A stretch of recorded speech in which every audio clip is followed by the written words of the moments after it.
Eh bien, j'aimerais vous souhaiter à tous et à toutes une cordiale bienvenue en ce vendredi soir. Et nous avons une invitée toute spéciale, c'est Séphora. Bonsoir Séphora.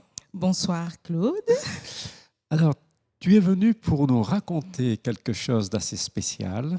Tu as fait un voyage en Israël. Alors, est-ce que tu peux nous dire dans quelles circonstances et un petit peu nous raconter ce voyage, nous faire vivre un petit peu ce que tu as vécu ? Alors, un petit peu. D'accord, donc j'ai vécu un voyage en Israël avec un voyage d'études avec la faculté en théologie. J'ai pu me rendre là-bas avec certains professeurs et aussi des camarades de classe, sans oublier d'autres qui se sont joints à nous. Ce voyage a été une première pour moi et je dois dire que jusqu'à aujourd'hui, j'ai envie d'y retourner, donc c'est très positif. Oui. Ce voyage a été pour moi vraiment une découverte et un chemin, pour moi, je pourrais dire, c'est un chemin d'ouverture vers connaître aussi un peu, baigner dans cette ambiance-là d'Israël et connaître un peu ce pays. Ce pays. Et ce voyage, un petit peu pour donner une idée générale, vous êtes parti combien de temps et peut-être un petit peu les lieux que vous avez visités. Et à combien de personnes? Vous étiez combien dans ce groupe? Alors, en gros, nous sommes partis 8 jours. Ouais. On était aux alentours de, je sais plus, 14. Ouais, Voilà. Un petit groupe. Un petit groupe.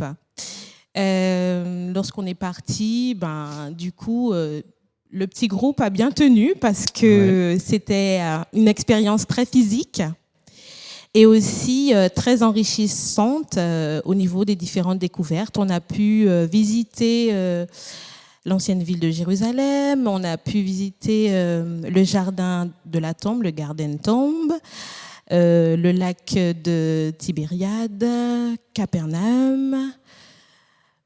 Beaucoup d'autres endroits, le mont des Oliviers, Gethsémane,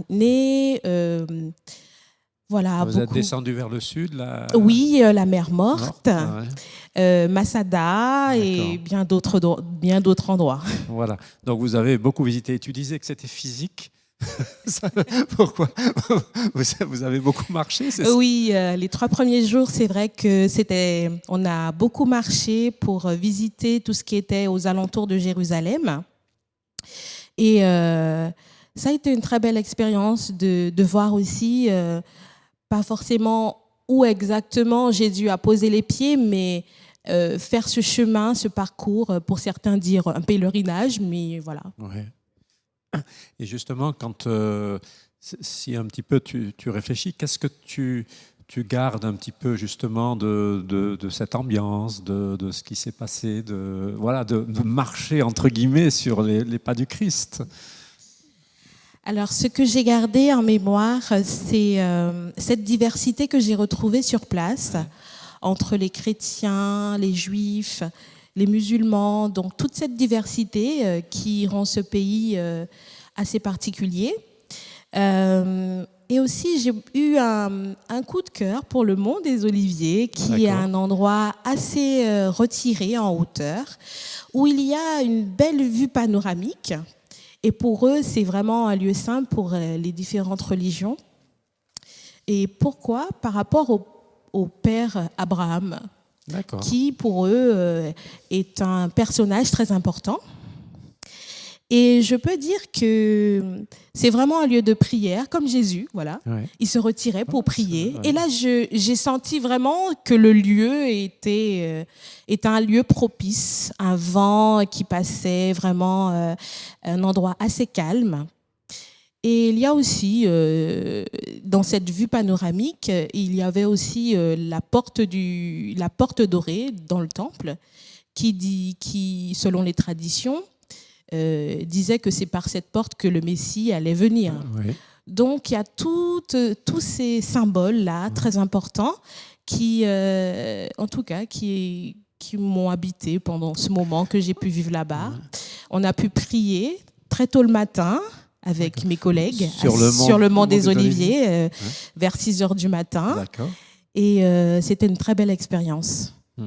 Et là, dans ces moments-là, tu as vraiment le sentiment d'être proche du texte biblique. J'ose pas dire de Jésus, mais oui, très proche du texte biblique, en voyant la distance entre Gethsémane et le mont des Oliviers. On voit tous ces oliviers autour de nous. Il n'y en a pas beaucoup actuellement, mais il y en avait quand même quelques-uns. Mais ça nous parle. Ça devient plus parlant, en tout cas, le texte biblique aujourd'hui. Ouais. Et le fait justement d'avoir vu Jérusalem, d'avoir pu traverser peut-être à pied, puisque tu disais, de voir les distances, est-ce que tu as l'impression que ça t'a permis de mieux habiter le texte biblique ? Alors c'est vrai que lorsqu'on parle des différents événements, des différents lieux, on se dit que c'est proche, parce qu'ils partaient d'un lieu à un autre. Voilà, Jésus allait à Nazareth, certains endroits, voilà. Mais en vrai, c'est très loin. C'est très loin. Surtout à pied. Surtout à pied. Donc, ça prend des jours et des jours. Donc, je peux dire que Jésus était un homme très physique et en très bonne forme. Mais je pense qu'à l'époque, beaucoup de contemporains aussi étaient très, très physiques parce qu'il fallait tout faire, je veux dire, à pied, ou enfin pour la plupart d'entre eux. Donc, ça ne devait pas être évident. Et donc, toi, le premier point qui t'a beaucoup marqué, c'est le mont des Oliviers, alors. Oui. Avec la vue, l'ambiance, une ambiance de prière. Est-ce qu'il y a peut-être un autre moment, un autre lieu qui, là aussi, toi, t'as beaucoup parlé, t'as touché? Alors, j'ai un autre lieu, donc c'est vraiment le Garden Tomb, l'endroit où on peut dire qu'ils ont enseveli Jésus, là. C'est un lieu où j'ai pu trouver vraiment une sérénité, où j'ai même eu des larmes à cet endroit parce qu'il y avait des louanges, il y avait une atmosphère particulière. Et le fait de voir la pierre, qu'on a roulée et tout ça, c'est très symbolique.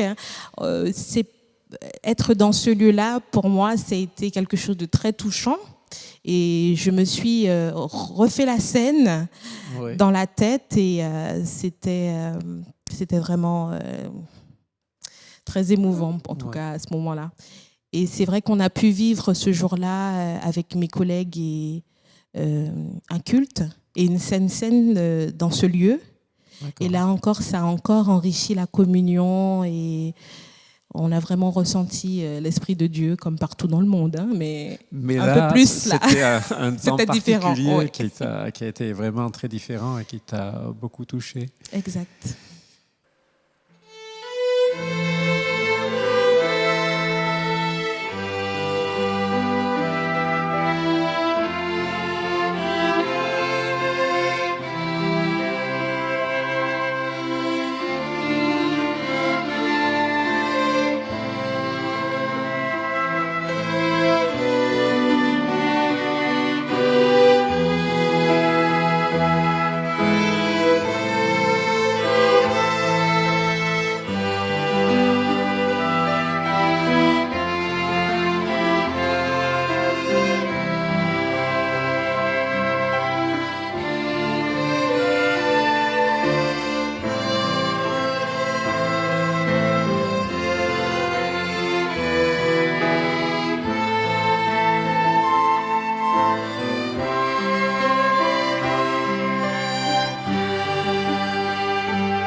Et est-ce qu'il y a encore d'autres lieux peut-être qui t'ont marqué? Il y a eu aussi le Kotel, le mur des lamentations, qui pour moi montrait que ce peuple était d'une certaine manière, les Juifs étaient unis dans la prière et ils allaient à ce lieu-là de rencontre ensemble, les femmes d'un côté, les hommes d'un côté, mais il y avait cet esprit de prière et cet esprit de prier ensemble. Ouais. Et c'est quelque chose qui m'a vraiment, qui t'a touché. Beaucoup touché, parce qu'il y a une certaine persévérance, parce qu'ils viennent plusieurs fois dans la journée, certaines fois. Il y a aussi cette croyance, ils croient que leurs prières vont être exaucées. Il y a aussi cette promesse des psaumes qu'ils lisent constamment dans ces lieux-là. Et des personnes du monde entier viennent pour déposer juste une prière dans le mur, d'une manière très symbolique, mais je trouve quand même qu'il y a une ouverture quand même. Une foi, en fait. Une foi quand même dans... Profonde, forte. Exact. Et c'est quand même pour moi à honorer. Et j'ai pu vivre aussi dans ce même lieu l'ouverture de sabbat, qui est très différente et un peu très différente de ce qu'on peut vivre ici, qui est très, très, très festif. Alors, tu peux nous décrire un petit peu? Alors, voilà, ce vendredi soir, il y avait toutes les femmes ensemble, en ronde, qui dansaient des louanges. Et ça, c'est quelque chose qui m'a vraiment fait plaisir. Mais malheureusement, on ne pouvait pas faire de photos ni de vidéos parce que c'était le sabbat. D'accord. Donc, c'est quelque chose à vivre de manière inédite sur place. D'accord, ça, on ne peut pas... Non, il faut y aller. On ne peut pas le partager, voilà. En tout cas, le sabbat. Et je trouve cette joie de vivre aussi, de dire que, voilà, on se souvient, on se rappelle de ce jour et prend toute sa place, en tout cas, dans ce peuple. L'ambiance d'une vraie fête, en fait. Le sabbat, une vraie fête, une vraie. Et donc, toi, tu étais plutôt avec les femmes, mais est-ce que les hommes aussi, je suppose que de leur côté, il y a des danses, il y a des aussi... Alors, du côté des hommes, je ne saurais pas dire, mais il y avait quand même cette ambiance de fête. Oui, il y a des moments où on pouvait voir un peu de l'autre côté, mais voilà, il fallait faire attention, mais c'était quand même un peu possible. Ouais. Donc, c'est toujours cette ambiance festive qui était ressortie, qui était là, présente à ce moment-là. Donc, pendant ce vendredi soir. Donc ça, tu nous as parlé beaucoup de Jérusalem, des points de Jérusalem. Et est-ce que quand vous avez quitté Jérusalem, vous êtes allé dans d'autres endroits? Est-ce qu'il y a des endroits où, j'ai envie de dire, tu t'es senti plus proche du Christ? Je ne sais pas si c'est possible, mais parce que bon, après, c'est un peu nous qui vivons ça. Mais est-ce qu'il y a d'autres endroits en dehors de Jérusalem, peut-être qui t'ont touché, qui t'ont fait réfléchir peut-être, qui t'ont inspiré? Alors, en dehors de Jérusalem, je n'ai pas forcément ressenti quelque chose de très spécial, mais toutefois, lorsqu'on a été voir la mer morte et aussi certains écrits de Qumran, les grottes particulièrement, j'ai été touchée par ces découvertes déjà, qui ont été des manuscrits, des parchemins, etc., qui ont été trouvés au nombre à peu près de 900, hein, c'est vrai. Et qui retraçaient à peu près l'Ancien Testament, sauf le livre d'Esther. Mais j'ai trouvé que c'était quelque chose à valoriser. Parce que, voilà, comment on peut trouver... Voilà, dans ces grottes qui étaient pas forcément habitées à ce moment-là. Et selon les traditions, on dit qu'il y avait un homme, un bédouin, qui avait perdu sa chèvre. Et qui, voilà, sa chèvre était perdue et lui, il la cherchait. Et voilà, elle est rentrée dans une grotte et lui, il a été la récupérer. Et puis voilà, il y avait dans des étuis... des manuscrits dans ces jarres-là. Et voilà, il y en avait pas mal. Et il y en avait finalement 11 grottes à découvrir. Et là, aussi l'image d'une brebis perdue et qui trouve, c'est quand même, voilà. Oui, il y a un clin d'œil. Voilà. Et j'ai beaucoup apprécié de voir le rouleau entier du rouleau d'Ésaïe. Ouais. Vous avez visité un petit peu On a été voir le musée, du coup, à Jérusalem, et voir ce rouleau-là, impressionnant. Et toutes ces pages, 66, et j'ai été beaucoup impressionnée par ça. Mais je me suis posé la question, mais pourquoi Ésaïe en entier? Et qu'est-ce que ça pouvait pour moi révéler? Quel sens que ça avait pour moi aujourd'hui?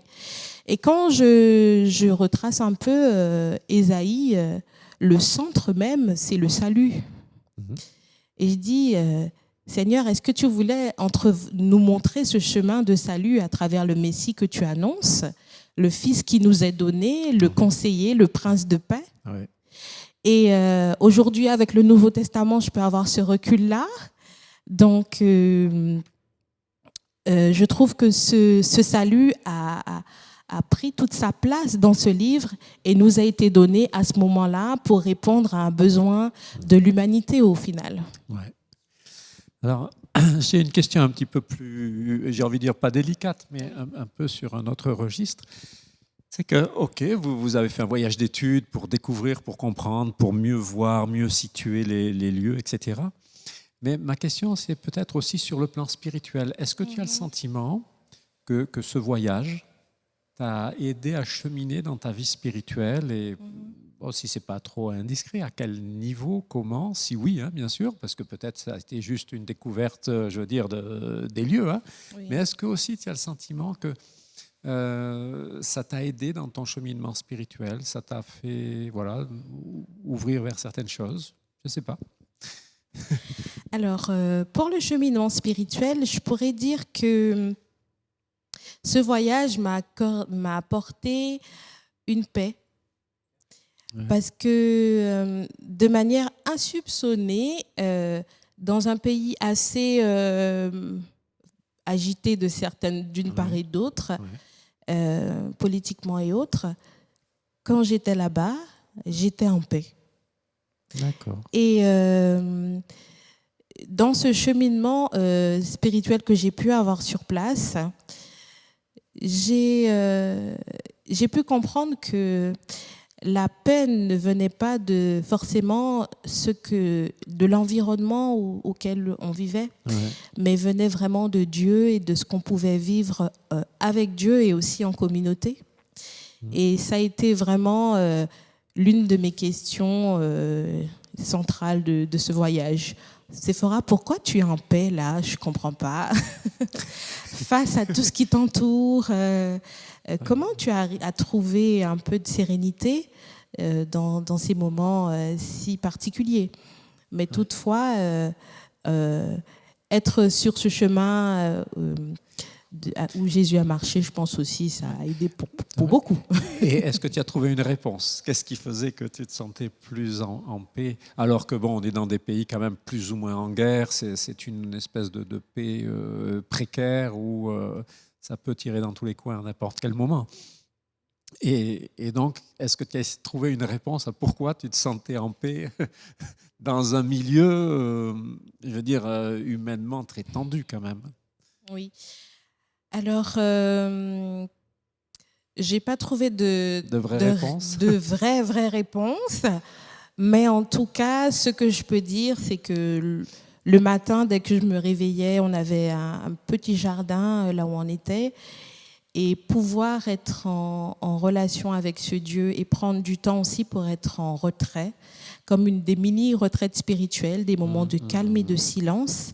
Je pense que ça a aidé beaucoup pour trouver cette paix intérieure. Paix. Ouais. Donc c'est en fait, c'est pas forcément le lieu, c'est la possibilité de se trouver en tête-à-tête avec le Seigneur. Exact. Donc c'est vraiment le spirituel, donc d'être en lien avec l'esprit et l'esprit en soi, quoi. Ouais. En fait, tu es en train de dire que ça, c'est possible partout, même Oui, si on n'est pas en Israël. Exact. Mais le vivre en Israël, c'est autre chose. C'est autre chose. Mais il faut le cultiver aussi. Exact, je comprends bien. Et est-ce qu'il y a, alors ça c'est une autre question, mais est-ce qu'il y aurait des lieux que tu aurais aimé visiter et que vous n'avez pas eu le temps de visiter, qui tu te dis, tiens, si je retourne, parce que tout à l'heure tu disais que oui, ça te plairait bien, est-ce qu'il y a des lieux que tu aimerais voir et que tu n'as pas vu cette fois-ci? En tête, non, pas forcément. Mais au prochain voyage, j'aurais aimé visiter une oasis. Ah, d'accord. Voilà, mais ça, c'est pour comprendre le lien entre le désert et l'oasis. D'accord, voilà. ok. Eh bien, écoute, je te remercie pour ce temps que tu nous as accordé, pour nous avoir aidé un petit peu à voyager avec toi. Et alors que le Seigneur continue à bénir ton cheminement et à la fois tes études et puis ta vie spirituelle avec le Seigneur. Et puis, j'aimerais dire à nos amis un bon sabbat, que le Seigneur vous bénisse à vous aussi. Et puis, à la semaine prochaine, Dieu voulant. Merci Séphora, au revoir. Merci.